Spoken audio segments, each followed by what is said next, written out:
Мэргэжлийн элдийн улсын байцаагчид ерөнхий боловсролын сургуулийн 129 хоолны газар хүүхдийн хоол цайг ямар орчинд хэрхэн бэлтгэж байгааг шалгасан байна. Баянгол дүүргийн шинэ эхлэл лаборатори сургууль гэхэд хүнсний ногоо, махсүү, бэлэн хоол зэргийг зориултын бус газар хадгалж байжээ.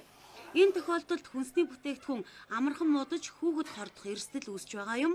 Яг ийм стандарт бус орчинд хүүхдийн үдийн цайг бэлдэж байгаа 46 сургууль байгааг шалгалтаар илрүүлжээ.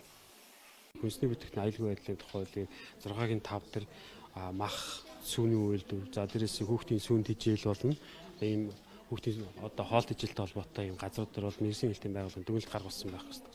Гэтэл одоо саяны ийм явцад бол зарим хэд хэдэн сургуулиуд бол мэргэжлийн хэлтийн байгууллагын дүгнэлт гаргуулав байна гэсэн дүнтэй гарсан байж байгаа. Энэ яг юутай холбоотой гэхээр тухайн одоо тэр ажлын байрны шаардлага хангахгүй зориултын бус гэдэг бид нар яриад нь шүү дээ 35.7% зориултын бус ажлын байртай.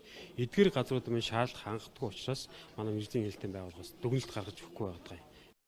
Сургуулийн цайны газрууд мэргэжлийн бос хүнээр хүүхдийн хоол цайг хийлгэж байгаа нь өөрөө ноцтой зөрчил гэдгийг улсын байцаагчид хэлж байна. Цаашид хүүхдийн хоолны цэс гаргах тусгай хоол зүйч байх ёстой.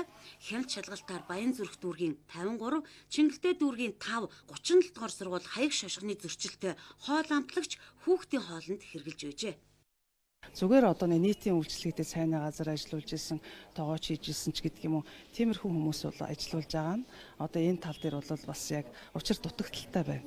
Яг бага насны хүүхэд гэдэг маань бол одоо бие физиологийн хувьд маш эмзэг тийм ээ. Амархан юмнаас одоо хордох гэх юм уу тийм ээ. Энэ тал дээр бол одоо насанд хүрсэн хүмүүстэй харьцуулахад бол өөр идэг. Төрийн өмчийн 120 сургуулиас ийхүү үдийн цайтай холбоотой 847 зөрчил илэрчээ.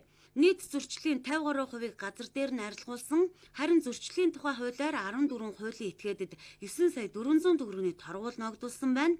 Ерөнхий боловсролын сургуулийн дийлэнх нь хүүхдийн хоол цайг бэлтгэх зориултын цайны газаргүй, мэргэжлийн тоогоочгүй байгаа нь хүүхдийн үдийн цай хоол биш хор болох эрсдэл ойрхон байгааг шалгалтын дүн харуулж